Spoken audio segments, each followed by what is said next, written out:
Anyway, we got to the last match, the one we've all been waiting for, the last one. For the TV title, Dustin Rhodes against boring Brodie Lee.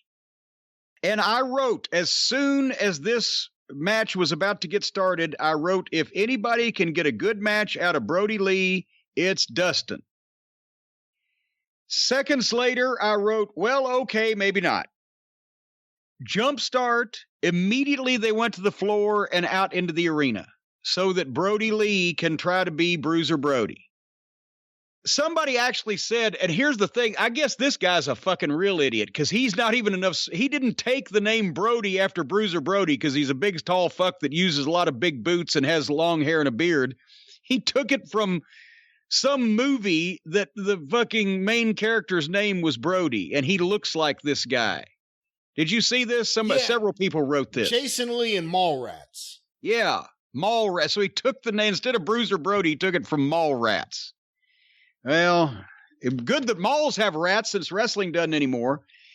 Anyway, they fight out on the floor immediately like every other outlaw match. Then they got in the ring and rang the bell and immediately went back out to the floor. And then they get back in the ring and they trade some chops and Dustin threw some punches. And for whatever reason, Dustin Rhodes, one of the best workers in the business, is up on top of this fucking idiot throwing punches, and he is blocking and covering up every single one of them. They would have looked great if he hadn't blocked and covered up everything, but since he was blocking and covering up, it was just Dustin punching the guy's forearms. They did some awkward fighting and went to a break. They came back. Dustin was making a comeback, which is pretty much the only good part of the match. Brodie Lee is just there. Just fucking there. And then finally, Brodie Lee hits a power bomb and gets a 2 count. And then everything comes to a fucking halt again. It's like the Mexican matches, the lucha matches. There's always a point because it's so choreographed and called beforehand. When somebody forgets something, everybody just stands around and it falls apart.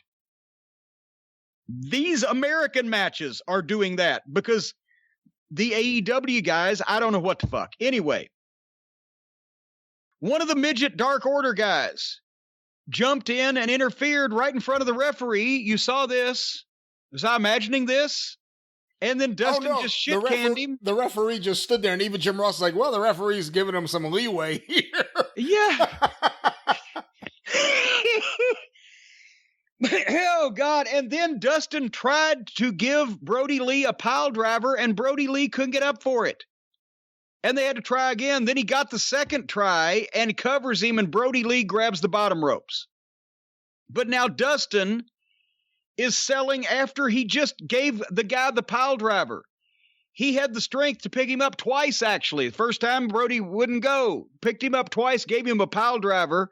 Cover, 1, 2, Brodie Lee grabs the ropes, and then Dustin lays there selling too, because I don't know what the fuck Brodie Lee was supposed to be doing.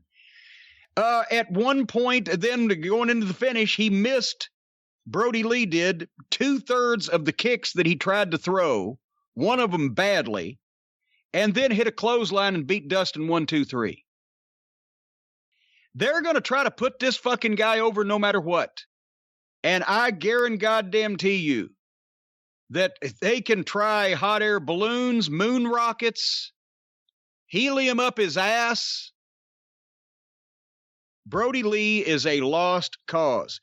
So anyway, here comes the Dork Order out. Now they've kidnapped QT Marshall. At this point, wouldn't all the people associated with the Rhodes family start locking their dressing room doors? They've kidnapped QT. They bring him out and dump him in the ring. Brodie Lee's still mad at Colt Cabana, so he shoves him out, and the fat fuck Pizzeria Uno takes him off. And this whole fucking fiasco of a show. What was his name? Flip D Burger? Flip D Burger. Yes, we revealed on a previous wrestling gimmick of Pizzeria Uno's, the masked fat fuck of the Dark Order that looks like a costumed baked potato with arms and legs.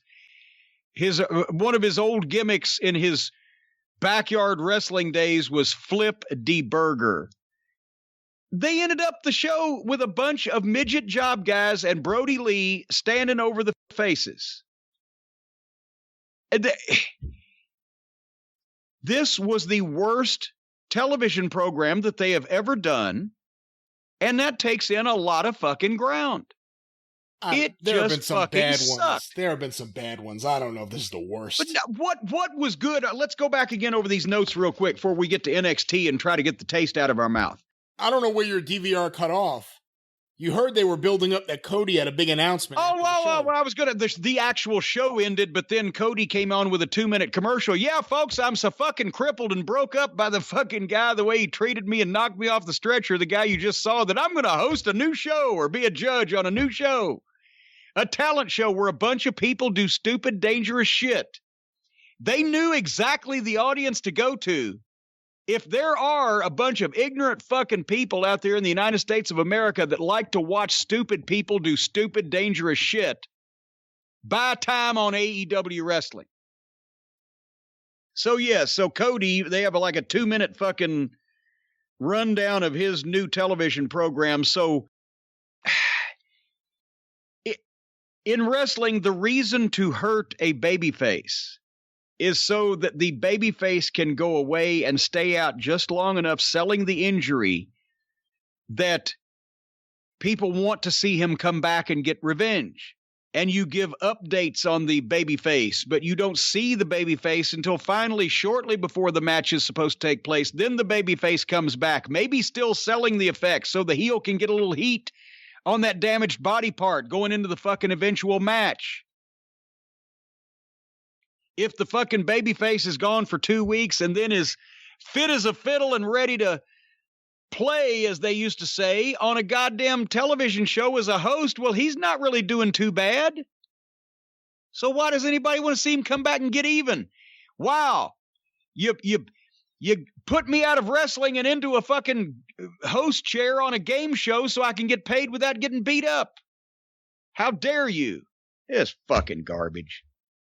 Anyway, what'd you think of the rest of this shit? The rest of this match? Anything about a closing stage? Oh, that's what I know. That's where we were going, was tell me what was good on this program. What was really worth fucking watching? I'm just going over my fucking notes. Yeah, I'm looking at my... First match, Lucha Brothers and douchebags sucked. Sucked. Matt Hardy did a good promo. Yeah, that was Matt good. Hardy did a good promo. Pockets sucked. Angle sucked. Bar Brady sucked. Sabian and Ford sucked. Miro Rusev sucked. Adam Page sucked. Jericho and Hager against Nutella and Sonny really sucked. Really, the champions of wrestling fellatio. Sucked for 2 pages. Sucked for 3 pages. Full garbage match. Save those pages. MJF pre-tape promo, okay. Moxley in the public park restroom. FTR had a good moment and it was ruined by bad booking. Girls sucked. I'm sure they did. Boring Brodie sucked. Olivier sucked. Show sucked. Sucked. God damn it. Hold on. There's too many. Are you having a problem there? Yes, there's so many fucking pages I couldn't tear them. That's God's way of saying don't rip them. No, stop. They're in half. Come on. They're in half. There's some value to society. The value to society would be to put that a tape of that program in a time capsule, shoot it out into space, and I guarantee you the Earth will never be invaded because nobody would want to associate with us from around the galactic universe if they saw that that's an example of the work of the human race. So it sounds like you give the show a thumbs down. Partial thumbs down.